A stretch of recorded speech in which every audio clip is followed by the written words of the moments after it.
Chilli powder అన్ని రకాల వంటలకు పచ్చళ్లకు సరైన chilli powder. No colour, no chemicals.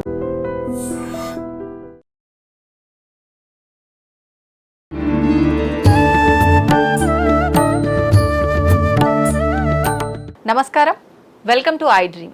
ధర్మ మార్గం కార్యక్రమానికి స్వాగతం. నేను మీ విజిత. ప్రస్తుతం మనతో పాటు ఉన్నారు మనందరికీ ఎంతో సుపరిచితులు, మీ అందరికీ చాలా సుపరిచితులు, డాక్టర్ బ్రహ్మశ్రీ డాక్టర్ కాకునూరి సూర్యనారాయణ మూర్తి గారు. ఇప్పుడు గురుగారితో మాట్లాడి చాలా మంచి మంచి విషయాలు మాట్లాడుకుందాం. నమస్కారం గురుగారు. నమస్కారం అమ్మాయి. గురుగారు, ముందుగా మీకు దసరా శుభాకాంక్షలు. మీకు అలాగే మా ఐ డ్రీమ్ ప్రేక్షకులకందరికీ దసరా శుభాకాంక్షలు. నా తరఫున, ఐ డ్రీమ్ ప్రేక్షకులందరి తరఫున కృతజ్ఞతలు గురుగారు. శుభమస్తు. గురుగారు, టాపిక్ విజయదశమి. అమ్మవారు రాక్షసుని సంహరించటం వలన ఆ విజయోత్సవంగా మనం విజయదశమి జరుపుకుంటామని చెప్పి పెద్దలు చెప్తూ ఉంటారు. ఏంటి విజయదశమి యొక్క విశిష్టత తెలియజేయండి. రాక్షసుడిని అనేదే సమస్య. ఒక్కడు కాదు, అనేకులు. రాక్షసత్వం మనలో ఉన్నటువంటి దుర్మార్గం. కామ, క్రోధ, లోభ, మోహ, మద, మాత్సర్యాలు అనే ఆరింటిని కొన్ని వేల మంది లక్షల సార్లు చెప్పి ఉంటారు. ఈ ఆరింటికి మూలమైన ఇంకొక రూపం పేరు అసూయ. అసూయ కారణంగానే ఈ ఆరు ఉన్నాయి.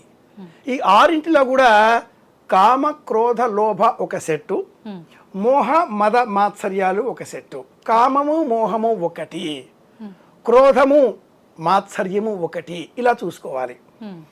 అమ్మవారు రాక్షస సంహారం చేసింది, విజయం సాధించింది. ఎవరి అమ్మవారు? మనలో ఉన్నటువంటి నిర్ణయాత్మకమైనటువంటి శక్తి.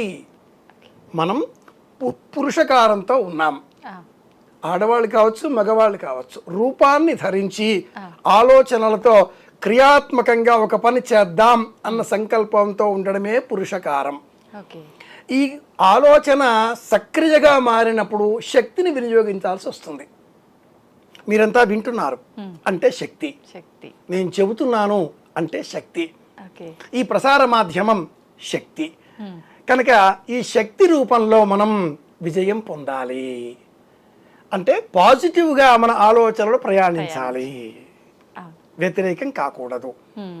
9 రోజులు నవరాత్రులు అమ్మవారిని అంటే శక్తిని నవరూపాలతో అర్చించి అనేక నియమాలతో, మొదటి నియమం నేలపైన పడుకోవడం, రెండవ నియమం ఏకభుక్తం, మూడవ నియమం అబద్ధాలు ఆడకపోవడం, నాలుగవ నియమం సమాజంలో ఎవరికి కష్టం కలిగించకుండా ప్రవర్తించడం, ఐదవ నియమం పొరపాటుగా కూడా ఇతరుల వస్తువులను దొంగిలించకపోవడం, ఆరవ నియమం పొరపాటుగా కూడా ఇతరులకు నష్టం కలిగించే, కష్టం కలిగించే మాటలను ఇతరులతో, కొండెములు అంటాం, చాడీలు, పితీరులు చెప్పకపోవడం, ఎనిమిదవ నియమం అనవసరంగా ఇతరుల విషయాల్లో జోక్యం కలిగించకపోవడం. ఈ లాస్ట్ రెండు చాలా మంది చేస్తుంటారు. తొమ్మిదవ నియమం నేను పొందిన ఈ శక్తి ప్రపంచవ్యాప్తంగా అందరికీ మేలు కలగాలి అనే దీక్షతో ఉండడం. ఆలయం ఎవరిదన్నా కావచ్చు, ఆ దైవం చుట్టూ మనం తిరుగుతున్నాం. ఎందుకని? ఆలయం పెద్ద శక్తి అనుకుని, మనం చిన్న శక్తి కనుక.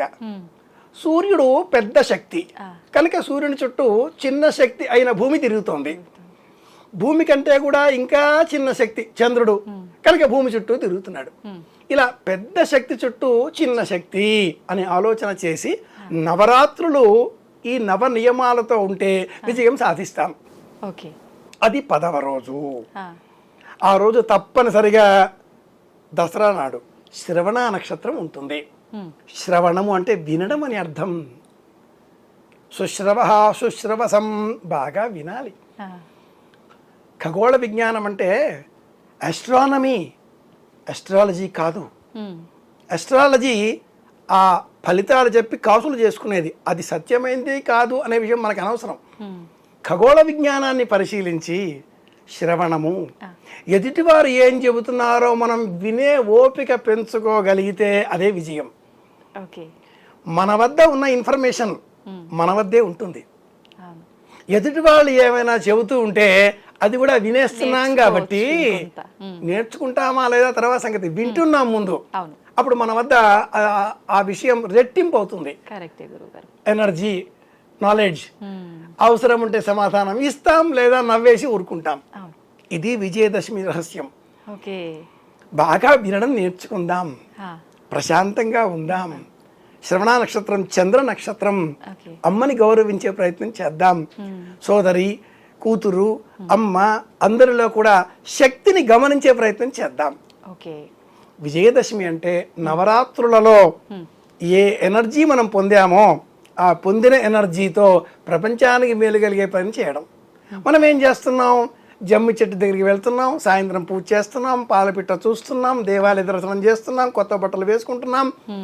ప్రజలందరికీ నా కొత్త బట్టలు చూశారా అని ప్రదర్శన, ఎగ్జిబిషన్ చేస్తున్నాం. ఇంటికి వచ్చేసేసి అతి గుంభనంగా బంగారం అన్నట్లుగా ఆకాశింత జమ్మి ఆకు, చింత ఆకు వలె ఉండే చిన్నది, అలాగే రూపాయి కాసంతా ఉండే ఆరే చెట్టు కొమ్మ ఆకు కాస్త పెద్దగా ఉంటుంది. జమ్మి ఆకు, ఆరే చెట్టు, వెండి బంగారం, వాటిని అందించి నమస్కారం చేస్తున్నాం.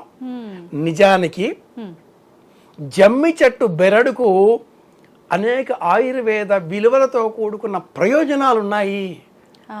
జమ్మి చెట్టు బెరడు ఉడకబెట్టి ఆ నీరు స్వీకరిస్తే మహిళలకు సంబంధించిన మాసిక నియమాలలో వచ్చే దోషాలు తొలగిపోతాయి. ఆయుర్వేద రహస్యం. కృష్ణ యజుర్వేదంలో బ్రహ్మదేవుడు అగ్నిహోత్రుని పుట్టిస్తే అగ్నిహోత్రుడు బ్రహ్మనే కాల్చడం మొదలెట్టాట. దాంతో ఆ బ్రహ్మ వెంటనే జమ్మి చెట్టును సృష్టించడంతో అగ్నిహోత్రుడిని శమింపజేయగలిగాడు ఆ ఆకులతో. కనుక జమ్మి ఆకులలో విపరీతమైన వేడి ఉంటుంది. పూర్వకాలంలో అగ్నిని మతించాలి అంటే ఒక చెక్క ముక్క మీద ఇంకో చెక్క ముక్క పెట్టేసి ఇలా మతించేసేసి అగ్ని జ్వాజ్వల్యంగా తీసేవారు కదా. ఆ దిగువన ఉండే చెక్క ముక్క జమ్మి చెట్టు, ఎగువన ఉండే చెక్క ముక్క రావి చెట్టు. ఇలా ఈ జమ్మి చెట్టును పూజించడంలో అర్థం ఏమిటి అంటే మనలో ఉండేటటువంటి కోపము, ఆగ్రహము, అగ్నిహోత్ర స్వభావము తొలగిపోవాలి. అయితే గురుగారు కరెక్టే మీరు చెప్పింది, కానీ విజయదశమికి జమ్మి చెట్టుకే ఎందుకు కనెక్షన్? అదే చెప్పబోతున్నాను. 9 రోజుల ఉపవాస దీక్షలో ఉపవాసం ఉండి ఉండి ఉండి మనలో ఓపిక ఒక పతాక స్థాయికి చేరుతుంది. కొన్ని గంటలు ఓపికతో మనం ఉపవాసం ఉంటేనే నాకు కోపం రాదు కానీ అంటూ ఉంటాం. అలాంటిది 9 రోజులు వినే ఓపిక తెచ్చుకోవాలి. కనుక జమ్మి చెట్టు ఆధారం మహాభారతం, ఆధారం రామాయణం. విరాట పర్వంలో పాండవులు అజ్ఞాతవాసం చేస్తూ మొట్టమొదటగా వాళ్ళందరి పేర్లు విజయ విజయ విజయ అనే పేర్లే ఉంటాయి. నాటక పరిభాషలో కంకుభట్టు, వలలుడు, బృహన్నల, తంత్రిపాల, దామగ్రంథి ఈ పేర్లు మనం పెట్టుకుంటాం. కానీ 5 పేర్లు రహస్యనామాలు విజయకేతనుడు, విజయసేనుడు అనే పేర్లే ఉంటాయి. తమ ఆయుధాలన్నింటినీ జమ్మి చెట్టు కొమ్మల్లో కట్టేశారు. ఓపిక కావాలి. వాళ్ళెవరు? పాండవులు, యోధాన యోధులు. అటువంటి వాళ్ళు ఒక చోట దాస్యం చేయడానికి వెళ్తున్నారు. ఎంత ఓపిక కావాలో. పైగా అర్జునుడు బృహన్నల, ఇంకెంత కావాలో ఓపిక. కనుక ధర్మరాజు కట్టేసి అబద్ధం ఆడాడు. ఇక్కడ మా తల్లి గారి శవం ఉంది అని చెప్పాడు. ధర్మరాజు ఒకసారి 3 సార్లు మహాభారతంలో కనిపిస్తాయి. సంవత్సర కాలం ఓపికగా కాలం గడిపేసిన తర్వాత ఉత్తర గోగ్రహణం పేరిట దుర్యోధనాదులు మళ్ళీ యుద్ధానికి రావడంతో ఉత్త రాకుమారుడిని తన సారథిగా పెట్టుకుని ఉత్తరాకుమారుడిని అని మనం చెప్తూ ఉంటాం. ఆ చెట్టు వద్దకు వెళ్ళి చెట్టు పైన ఉండే ఆయుధాలు నేలపైన దించిన తర్వాత తన ఆయుధాన్ని చేత పట్టుకోగానే అర్జునుడు గాంధీవి అయ్యాడు. ఒక్క సమ్మోహనాస్త్రంతో కౌరవులందరినీ ఓడించాడు. ఇది విజయానికి ప్రతీక. అర్జునుడికి ఉండేటటువంటి 10 పేర్లలో ఒక పేరు విజయుడు. కనుక విజయం పొందాలి, మనలో ఓపిక పెరగాలి. శమీ శమయతే పాపం. జమ్మి చెట్టు చేతబుచ్చుకుంటే మనం చేసిన పాపం తొలగిపోతుందట. పాపం అంటే ఈ 9 రోజులు ఏవైతే చేయకూడని అనుకున్నామో అవి చేయడమే. ఇతరులకి నష్టం కలిగించడం, ఇతరులకి కీడు కలిగించేటటువంటి మాటలని మనమే ప్రచారం చేయడం, ఇతరుల సొమ్ము అపహరించడం, ఇవన్నీ పాపాలు కాదు. అవును, తెలిసి తెలియక చేసి ఉంటాం. కరెక్టే. అవి తొలగించుకోవడం కోసం జమ్మి ఆకుల్ని పట్టుకోవాలి. శమి శత్రు వినాశనం. శత్రువులు ఎవరు? అసూయ, కామక్రోధాదులు ఉన్నాయి, లోపలే ఉంటాయి. బయట ఎవరు శత్రువులు గారండి, అందరూ మిత్రులే. వాళ్ళల్లో ఉండే ఈ అవగుణాలు మనకు కష్టం కలిగిస్తాయి. అవును, అలాగే వాళ్లకు కూడా మనలో ఉండే ఈ అవగుణాలే కష్టం కలిగిస్తాయిగా. కాబట్టి శత్రువులు ఎవరు అంటే అవగుణాలు, అవలక్షణాలు. ఓకే. అవి తొలగిపోవాలి. వీటిని పెద్దవాళ్ళకి ఇచ్చి చిరంజీవ అంటూ ఆశీర్వదం స్వీకరించాలి. అర్జునస్య ధనుర్ధారి రామస్య ప్రియదర్శన. విజయదశమి నాడు మనం చెయ్యవలసింది సూర్యోదయం కంటే పూర్వమే లేచి చక్కగా స్నానాదికాదులు చేసి ఉదయమే కొత్త బట్టలు కట్టుకోవాలి. సంప్రదాయపరమైన దుస్తులు ధరించి దేవతారాధన చేసి దీపారాధన చేసి ఇష్టంగా కుటుంబ సభ్యులందరూ కూడా కలిసి చక్కగా తీపి పదార్థం తినాలి. ముందు తీపి, మధ్యలో తీపి, చివరిలో తీపి తప్పనిసరి. భోజనంలో ఆది మధ్య అంతం తీపి. సాయంత్రం 4:50 అపరాజిత ముహూర్తం అనే ముహూర్తం ఉంటుంది అన్నట్టు. అమ్మాయి ఈ మధ్యకాలంలో ఒక్క ఐ డ్రీమ్ సత్యం చెబుతుంది. ఇలాంటివి అనేక ఛానల్స్ మొదలయ్యాయి. ఎవరికి తోచింది వాళ్ళు, ఇది అపరాజిత ముహూర్తం, ఇది ఈ సమయం, ఈ సమయంలో మీరు ఈ పని చేశారో విజయం మీదే, చేయలేదో మీరు అయిపోతారు అని బెదిరించే భయపెట్టే మాటలు చెబుతూ ఉన్నారు. అవేవి శాస్త్ర ప్రమాణాలు కావు. సూర్యాస్తమయానికి 48 నిమిషాల కంటే పూర్వం ఉన్న సమయం అపరాజిత ముహూర్తం. అలాగే సూర్యాస్తమయం అయిన తరువాత కూడా 48 నిమిషాల వరకు ఉంటుంది. 5:30 to 6:30 ఈ సమయంలో మనం జమ్మి చెట్టును చూచి దర్శనం చేసుకుని నమస్కారం చేయాలి. ఈ ముహూర్తానికి అపరాజిత ముహూర్తం అని పేరు. ఈ సమయంలో శకున శాస్త్రం అవుతుంది. అందులో ఒక పక్షం చూస్తే మేలని చెప్తారు కాబట్టి పాల పిట్టను చూడండి అన్నారు. ఏ పిట్టను చూసే అవసరం లేదండి, మీ మనసును మీరు చూసుకున్నా చాలు. నేను అన్యాయం చేయను, నేను ఎవరికి పొరపాటుగా కూడా పితూరీలు చెప్పను, నా వల్ల ఎవరికి ఏ కష్టం కలగకుండా నా ప్రవర్తన ఈ క్షణం నుంచి మార్చుకుంటాను. అదే దశమి, అదే విజయదశమి. ఈ సమయంలో మనం ఏ సంకల్పం చేసినా, ఓ ఇల్లు కావాలి, ఉద్యోగంలో ప్రమోషన్ కావాలి, విదేశాలకు వెళ్ళాలి, ఉద్యోగంలో లేదా చదువులో ఉన్నత శ్రేణి కావాలి, అన్నీ ఫుల్ఫిల్ అవుతాయి, కంప్లీట్ అవుతాయి. ఎందుకని 9 రోజుల నియమంలో మిమ్మల్ని మీరు అప్డేట్ చేసుకున్నారు. వెర్షన్ మారిపోయింది. ఇప్పుడు 5G కాస్త 6G ఎలా మారిపోబోతోందో భవిష్యత్తులో మనం కూడా అప్డేట్ అవుతున్నాం. ఇతరులు నష్టం కలిగించకుండా, ఇదే విజయం. ఒక్క విషయం అండి, అప్డేట్ కాకపోతే అవుట్డేట్ అయిపోతాం. సనాతన భారతం, వైజ్ఞానికం, ధర్మశాస్త్రం, పురాణ విజ్ఞానం, వేద విజ్ఞానం, వీటన్నింటి పరమార్థం ఒక్కటే. మనల్ని విజ్ఞానవంతులుగా చెయ్యాలి. మనం అచ్చమైన స్వచ్ఛమైన నీతి గల వ్యక్తులుగా మారాలి. ప్రపంచానికి ఆదర్శప్రాయంగా మిగిలాలి. దుర్యోధనుడు, రావణుడు కాకుండా ఉండాలి. ధర్మరాజు, రాముడు ఇలా కావాలి. అందుకే మన పండుగలు, ఆ పండుగలలో అతి పెద్ద పండుగ దసరా పండుగ. ఇది ఉద్దేశం. సంతోషం గురుగారు, చాలా అద్భుతంగా వివరించారు. నిజంగా నేను అడగాలనుకున్న క్వశ్చన్ కూడా నాకు ఛాన్స్ ఇవ్వలే, మీరే చెప్పేశారు. ధన్యవాదాలు. శుభమస్తు. నమస్కారం, welcome to I dream Dharma Margam కార్యక్రమానికి స్వాగతం. నేను మీ విజిత. ప్రస్తుతం మనతో పాటు ఉన్నారు మనందరికీ ఎంతో సుపరిచితులు, మీ అందరికీ చాలా సుపరిచితులు, డాక్టర్ బ్రహ్మశ్రీ డాక్టర్ కాకునూరి సూర్యనారాయణ మూర్తి గారు. ఇప్పుడు గురుగారితో మాట్లాడి చాలా మంచి మంచి విషయాలు మాట్లాడుకుందాం. నమస్కారం గురుగారు. నమస్కారం అమ్మాయి. గురుగారు, నవరాత్రులు ప్రారంభం కాబోతున్నాయి. అమ్మవారు ఆదిపరాశక్తి ఒక్కరే, కానీ అమ్మవారిని 108 రూపాలలో కొలుస్తుంటారని చెప్పి వింటూ ఉంటాం. ఎందుకు ఇన్ని రూపాల్లో అమ్మవారిని ఆరాధించాలి? మామూలుగా ఒక శక్తి నుంచి 3 రూపాలను తీసుకుంటే మహాలక్ష్మి, మహాసరస్వతి, మహాకాళి అని చెప్పి అంటుంటాం. ఈ 3 రూపాల్లో పూజించినా సరిపోతుంది కదా, మరి ఎందుకు ఇవి 108 రూపాలు? దాని గురించి 108 అనే అంకెతో మనం మాట్లాడుతున్నాం. అవును. 12 రాసులు, 9 గ్రహాలు, 27 నక్షత్రాలతో వియన్ మండలం సృష్టింపబడి ఉంది. ఒక నక్షత్రం అంటే ఒక నక్షత్రం కాదు, ఒక నక్షత్రం వెనకాతల వందలాది నక్షత్రాల సమూహం. ఓకే. ఎగ్జాంపుల్ చెప్పాలి అంటే శతభిష నక్షత్రం, అది ఒకటి కాదు, 100 నక్షత్రాల సమూహం. కృత్తికా నక్షత్రం ఒక నక్షత్రం కాదు, క్షురాది షట్కం 6 నక్షత్రాల సమూహం. కానీ మనం ఒక నక్షత్రంగా ఎందుకు మాట్లాడుతున్నాం? ఎందుకంటే ఒక పాయింట్కి 360 degrees ఉన్నట్లుగా ఈచ్ బాక్స్ని 30 30 30 అంటూ డివైడ్ చేసి 12 రాసులతో, సూర్యుడు నక్షత్రం, చంద్రుడు ఉపగ్రహం, మిగతావన్నీ గ్రహాలు అని తెలిసిన, ఎన్నో ఉన్నవి అని తెలిసిన 9ని తీసుకొని నానాలింగద్వాదృతూనాం నానా సూర్యత్వం, వేద విజ్ఞానంలో సూర్య క్రమంలో 8 నక్షత్రాలు ఉన్నాయి. 2వ నక్షత్రం ప్రాక్సిమా శాంక్చువరీ, అది వేదంలో ఉంది. అయినా ఒక నక్షత్రం సూర్యుడే అని తీసుకొని ఒక సిద్ధాంతాన్ని సిద్ధం చేసుకొని 12 × 8 సంఖ్యతో 108 జపమాలలో కూడా 108 పూసలే ఉంటాయి. ఇంకా ఎక్కడ చూసినా కూడా మనం 108 విభజించుకోవచ్చు. ఇలా శక్తి అనేది ఒకటి అనుకున్నప్పుడు దేవీ భాగవతం ప్రథమ స్కంధం కథ.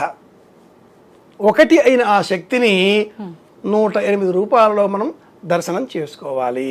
మళ్ళీ నవరాత్రులలో, ఈ నవరాత్రులు ఆశ్వీజ మాసంలోనే కాదు సుమా, చైత్ర మాసంలో ఉంటాయి వసంత నవరాత్రులు. కానీ ఎక్కువ ప్రాధాన్యత ఈ నవరాత్రులకు ఉంటుంది కదా. చెప్పబోతున్నాను, అన్నింటికీ ఎక్కువ ప్రాధాన్యత. ఆషాఢ మాసం వారాహి నవరాత్రులు, ఆశ్వయుజ మాసం శరన్నవరాత్రులు. ఇప్పుడు ఈ శరన్నవరాత్రులకు ఎందుకు ప్రాధాన్యం? ద్వానృతోన్యమదంష్ట్రాక్షౌ అనే ప్రమాణం. పగటి కాలం తక్కువైపోయి రాత్రికాలం ఎక్కువగా మారుతున్న నేపథ్యంలో వర్షకాలం అంతరించిపోయి శరద్ ఋతువు ప్రారంభం అవుతుంది. ఇలా వచ్చినప్పుడు ఆశ్వీజ కార్తీక మాసాలలో ఇక దట్టమైన చీకట్లు, పెతరమాస అన్న పేరిట ఉండేటటువంటి పితృకాలం కాస్త తగ్గిపోయి చీకట్లు మరింతగా పెరిగిపోయే నేపథ్యంలో నవ రాత్రులలో అమ్మవారిని పూజించాలి. శరన్నవరాత్రులు, వసంత నవరాత్రులు రెండు సామాన్యమైనటువంటి, సాధారణమైనటువంటి, సమానమైనటువంటి ప్రాతిపదిక కలిగినవి. అయితే శరన్నవరాత్రులలో శక్తిని ఉపాసిస్తే మనం సంకల్పాలను పూర్తి చేసుకోగలుగుతాం. ఎటువంటి సంకల్పమైన, ఎలాగైనా వేదాన్ని అనుసరించి దైవం అంటే మగ రూపమనో ఆడరూపమనో అని కాదు. స్త్రీ రూపాచింతయేత్ దేవీం పుంరూపాం వా విచింతయేత్ అథవా నిష్కళం ధ్యాయేత్ అని ఉపనిషద్ వాక్యం. ఏవైనా అంటే వీళ్ళు శ్లోకాలు అవి చెప్పేస్తూ ఉంటారు అనుకోమాకండి. ప్రతిదానికి ఒక తర్కం ఉంటుంది.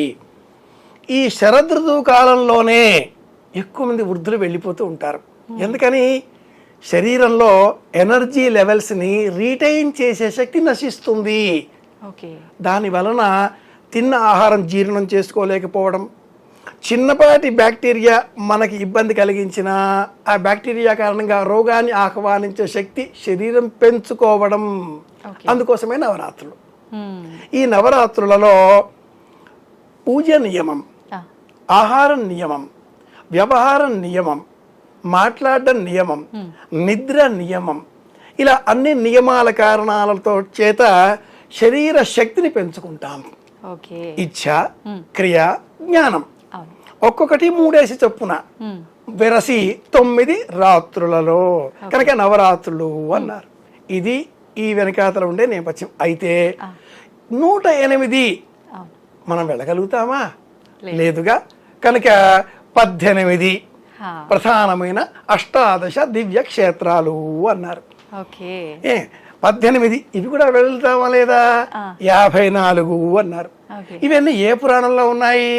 కాళికా పురాణంలో ఉన్నాయి. లేదు, దేవీ భాగవతం 4వ స్కంధంలో డీటెయిల్డ్ గా చదువుకోవచ్చు. అన్నింటి అర్థం ఒక్కటే. శ్రీమాత్రే నమః. ఒక పేరిట బాల, ఒక పేరిట రాజరాజేశ్వరి, ఒక పేరిట మరొక దేవీ రూపం చండి అన్న పేరిట, ఇలా వివిధ రూపాలలో అర్చిస్తుంటారు. ఏదైతేనేమో సమస్త మహిళా ప్రపంచంలో ప్రతి స్త్రీలో కూడా దుర్గను చూడాలి, అమ్మను చూడాలి, అమ్మతనాన్ని ఆస్వాదించాలి. హక్కున చేర్చుకునేటటువంటి, ప్రేమించేటటువంటి శక్తి మహిళకే, అమ్మకే. కనుక అందరిలో అమ్మను చూడాలి అని చెప్పే ఉద్దేశంతో ఈ ఆశ్వీజ మాసంలో ఈ శరన్నాది ఉత్సవాలు ఇలా ఏర్పాటు చేసింది సంప్రదాయం. ఇది నేపథ్యం. గురువు గారు, ఒకప్పటి కాలంలో మనకు వినాయకుడు నవరాత్రులైనా అమ్మవారి నవరాత్రులైనా నవరాత్రులుగా 9 రోజులు అనే ఆచారం లేదు, అది రాను రాను కొనసాగింది అని చెప్పి విన్నాను. అది నిజమే అంటారా? సగం మాత్రమే నిజం. ఏ విషయంలో? వినాయక సంబంధంగా నవరాత్రులు లేవు లేవు లేవు. ఓకే. వినాయకుడిని అర్చించే విధానం భవిష్యోత్తర పురాణంలో ప్రత్యేకంగా ఒకే రోజు పూజించాలి అని చెప్పబడి ఉంది. ఒకే రోజు వరసిద్ధి వినాయక వ్రతం ఒకే రోజు. అది కూడా వినాయక మండలం. నక్షత్రాలే మన ప్రతి పండగ నక్షత్రాలకు కూడుకున్నదే.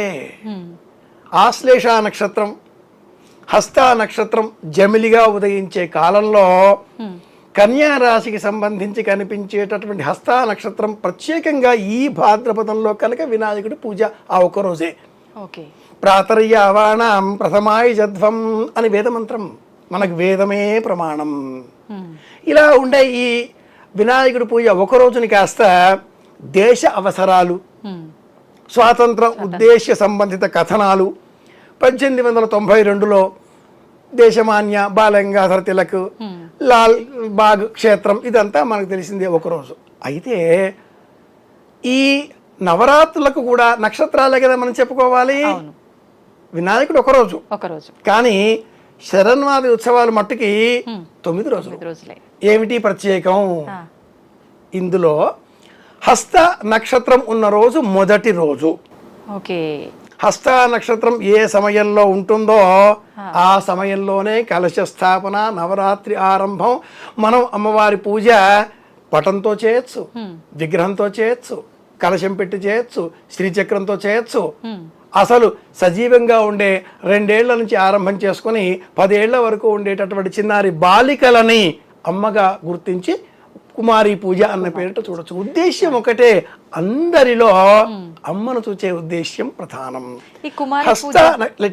హస్త నక్షత్రం చంద్ర నక్షత్రం, అలాగే శ్రవణ నక్షత్రం 2వ చంద్ర నక్షత్రం. హస్త నక్షత్రంతో ప్రారంభం చేసి శ్రవణ నక్షత్రంతో పూర్తి చెయ్యాలి చంద్ర నక్షత్రాలు. ఇవి నవరాత్రులు.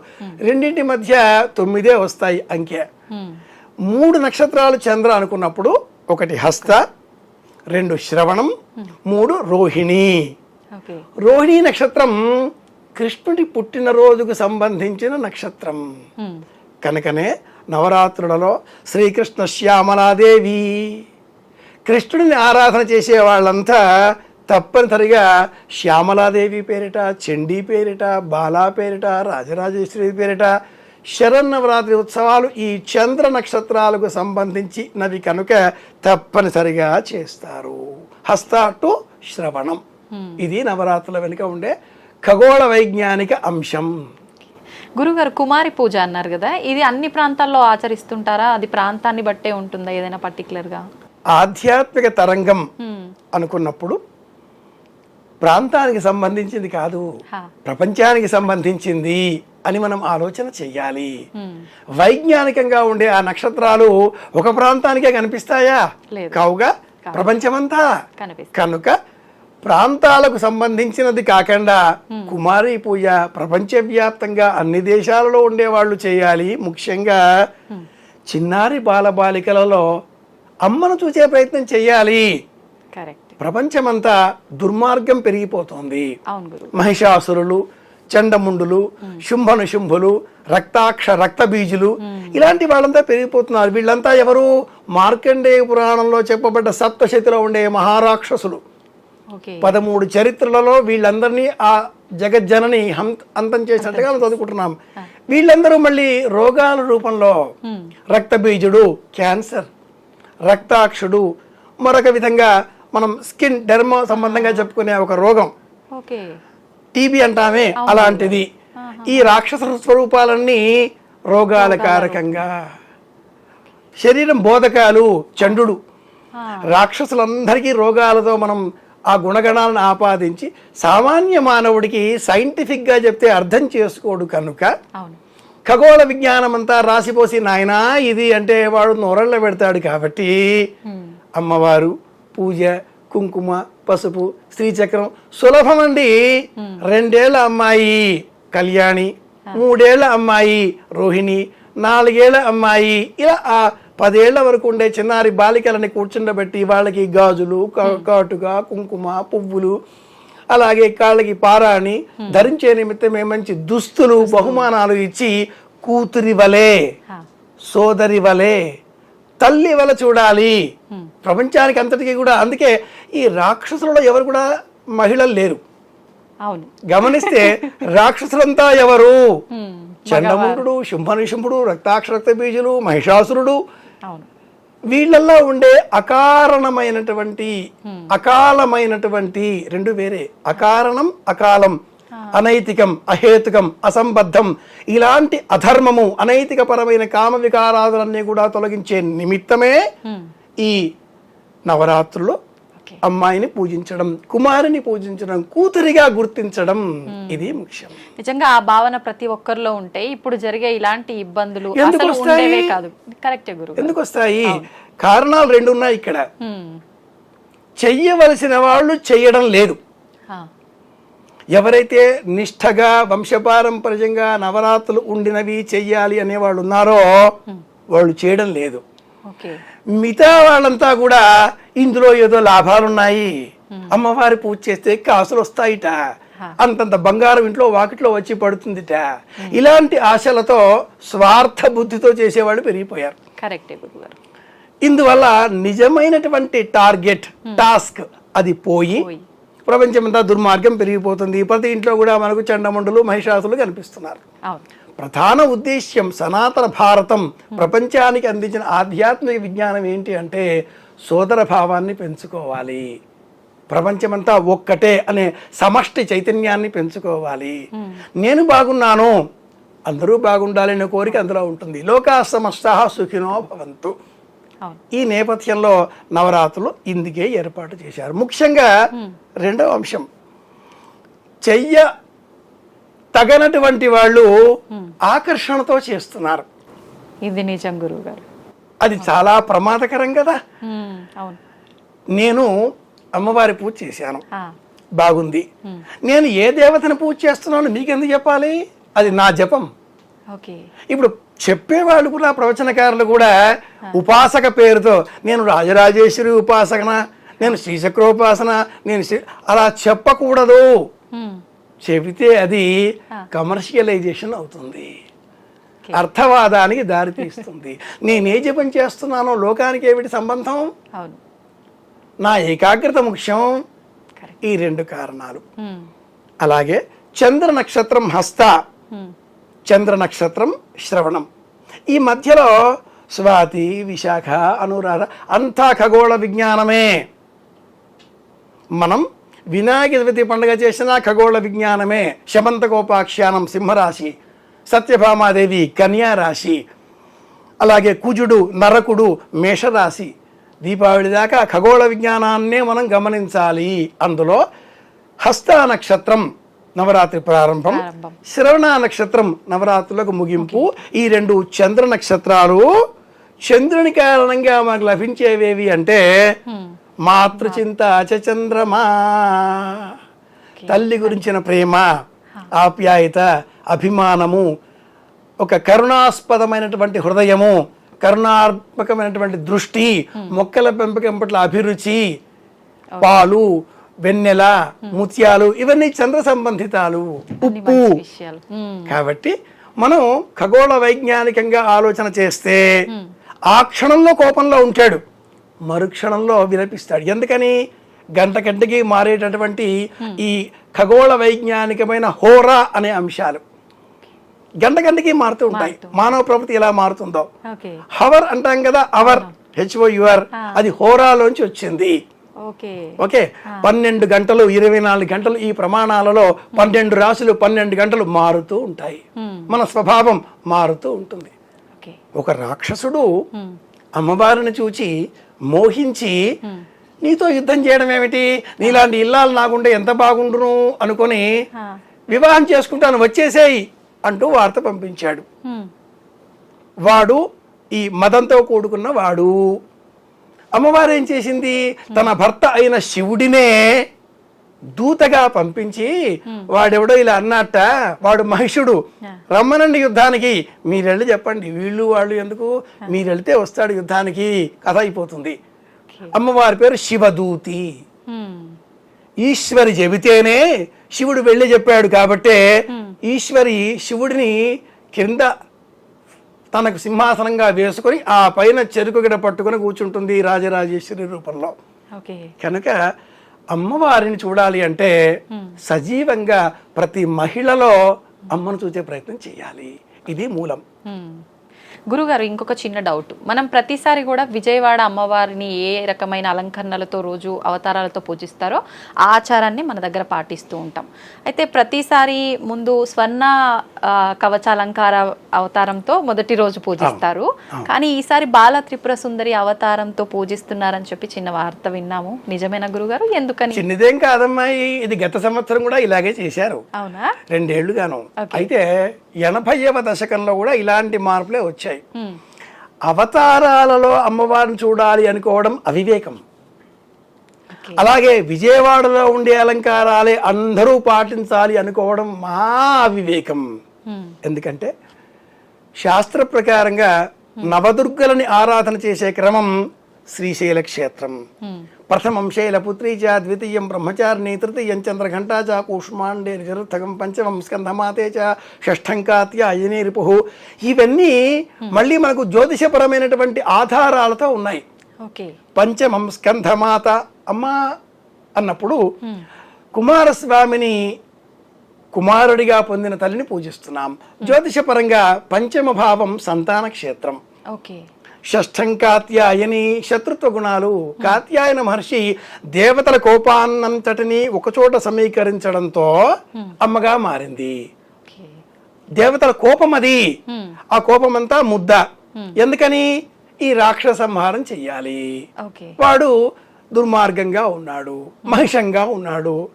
ఎవరైనా తిట్టాలి అంటే అమ్మాయి ఆవు అని తిట్టరు, దున్నపోతా అని తిడతారు. ఎందుకని? వాడు మహిషుడు, మదం. రాక్షసత్వం అంటే మళ్ళీ మనం ఏదో కోరలు కొమ్ములు అనుకోకూడదు.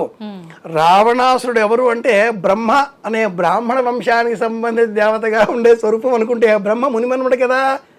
కాబట్టి కులానికి సంబంధించి రాక్షసపరం చెప్పకూడదు. ఇతరుల స్వార్థ, ఇతరుల యొక్క స్వేచ్ఛని బంధించేటటువంటి వాడు రాక్షసుడు అవుతాడు. ఇతరుల స్వేచ్ఛ లేకుండా నియంత్రించేవాడు రాక్షసుడు అవుతాడు. అంతేగాని కోరలు కొమ్ములు అనుకోవకర్లా.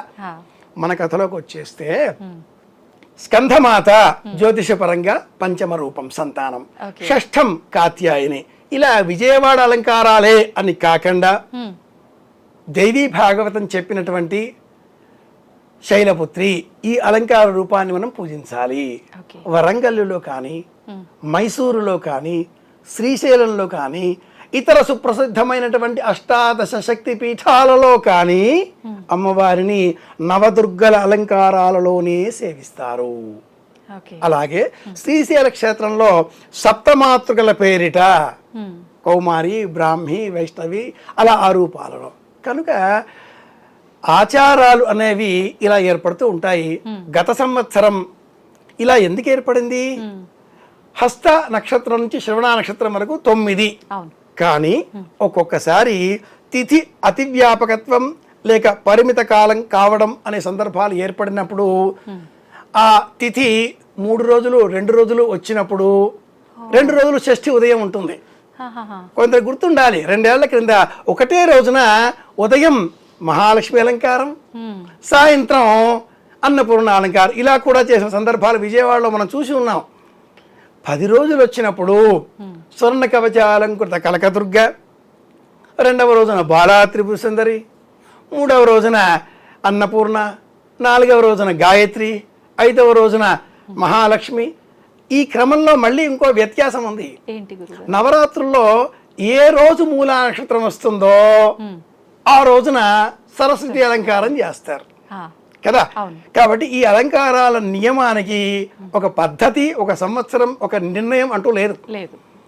ఇప్పుడు స్వర్ణ కవచాలంకృత కనక దుర్గ గత సంవత్సరం తొలగించేశారు, అవును, అవును. ఈ సంవత్సరం తొలగించేశారు. ప్రత్యామ్నాయంగా మహాచండీ అనే రూపాన్ని ఒకటి ఏర్పాటు చేశారు. ఏ రూపమైనా కూడా సాధకులు అన్నింటికి కూడా నానా రూపధరో భూత్వా అమ్మా నీవే తప్ప ఇదఃపరం బెరుగను నవరాత్ర వ్రతం అని సంకల్పం చేస్తారు. కరిష్యామి వ్రతం మాతః నవరాత్రమనుత్తమం సహాయం కురుమే దేవి జగదంబ మమాఖిలం. ఇది సాధకులు చెప్పేటటువంటి పద్ధతి. ఆవాహనం నజానామి విసర్జనం ఏవం ధ్యాత్వా మహాదేవి యథాయోగ్యం తథా కురు. అంత పెద్ద శక్తిని మనం ఇంట్లో ఆ బొమ్మలో లేదా ఆ చిన్న యంత్రంలో ఓ కలశంలో ఓ పటంలో ఆహ్వానించేంత శక్తి మనకు ఉంటుందా? ఉండదు కాక ఉండదు. మన ఇంట్లో బల్బు వెలగాలి అంటే 230 వాల్టుల పవర్ ఉంటే చాలు. అమ్మవారు 5000 వాల్టులతో ఉండేటటువంటి జంక్షన్ బాక్స్ లాంటిది. కాబట్టి అంత మనం భరించలేం, సప్తశతి రూపం. కాబట్టి ఏవం ధ్యాత్వా మహాదేవి నాకు తోచినంత నేను చేస్తాను తల్లి యథాయోగ్యం తథా కురు. ఆత్మీయులారా, అనేక మంది అనేక రూపాలలో ఈ చీర కట్టండి, ఈ ప్రసాదం పెట్టండి, ఈ నైవేద్యం ఏర్పాటు చేయండి, లేకపోతే కొంప కొల్లేరవుతుంది అని బెదిరిస్తూ ఉన్నారు. అది కాదు లక్ష్యం. లక్ష్యం ఏమిటి అంటే అందరిలో అమ్మను చూడాలి. ప్రతి మహిళలో కూడా మనకు జగదంబ కనిపించాలి. ఆ ఫీల్, మీ భాష చెప్తున్నాను, ఆ ఫీల్ వస్తే మీరు నవరాత్రి ఒకరోజు చేసినా కూడా సరిపోయినట్టే. నిజమే గురువుగారు. ఎందుకంటే నవరాత్రి వ్రతం అనేది ఒక్క నవరాత్రి కాదు. కొందరికి నవరాత్రి చేసే ఓపిక లేకపోవచ్చు. అవును, మహిళలు ఇల్లాలు మాసిక నియమంలో ఉండొచ్చు, మన కార్యాలయాలు ఉంటాయి, ఉద్యోగాలు ఉంటాయి, అధికారి ఇలా నేను స్తమానం పూజలు చేస్తూ ఉంటానంటే ఓ పంచే అమ్మాయి అబ్బాయి మీరు ఇంట్లో ఉండి పసుపు కుంకుమ రసం పూజలు చేసుకోండి, ఎందుకు మీకు ఉద్యోగాలు అంటాడు. కాబట్టి ఆ ఒత్తిడి ఉంటుంది. అలాంటప్పుడు నవరాత్రి వ్రతాన్ని పంచరాత్ర వ్రతం 5 days చేసుకోవచ్చు. ఇది కుదరదు. త్రిరాత్ర వ్రతం సప్తమి అష్టమి నవమి ఇది కుదరదు. ఏకరాత్ర వ్రతం మహానవమి, దుర్గాష్టమికి నెక్స్ట్ డే మహానవమి. దుర్గాష్టమి నాడు అమ్మవారిని స్థాపన చేసి మహానవమి నాడు ఉద్వాసన చెప్పాలి. ఇలా కూడా ఆప్షన్స్ లేదా ప్రతీకాత్మకంగా చెప్పే ప్రత్యామ్నాయ మార్గాలు అనేకం ఉన్నాయి. సూపర్ గురుగారు, నిజంగా అద్భుతంగా వివరించారు గురుగారు. మాటలు లేవు, నాకు ఏం మాట్లాడాలో కూడా అర్థం అవ్వట్లేదు. నిజంగా ప్రతి ఒక్కరూ మీరు అన్నట్టుగా భయపెట్టే రకంగా ఉంటున్నాయి. అమ్మాయి ఒక మాట చెప్పదలుచుకున్నాను ఎందుకంటే ప్రజలకి నిక్కచ్చిగా నిష్పక్షపాతంగా నిజాన్ని చెప్పేటటువంటి మార్గంలో మీ ఐ డ్రీమ్స్ ఉన్నది. ఈ క్రమంలో దేవుణ్ణి భయపెట్టే పూజలు చేయడం మానేద్దాం. వాస్తవంగా దైవాన్ని మనలో అందరిలో ప్రకృతిలో గుర్తించే ప్రయత్నం చేద్దాం. అలా ఎలా అనుకుంటే ముందు సమాజం, ముందు ప్రాణాలు, ముందు ప్రజలు, మనుషులు. ఇది ఒక పద్ధతి. పద్ధతిలో కరెక్ట్ మార్గాన్ని ఎంచుకొని పోతే అన్ని సాధ్యపడతాయి, విజయం సాధిస్తాం. సంతోషం గురుగారు, ధన్యవాదాలు. కృష్ణార్పణం.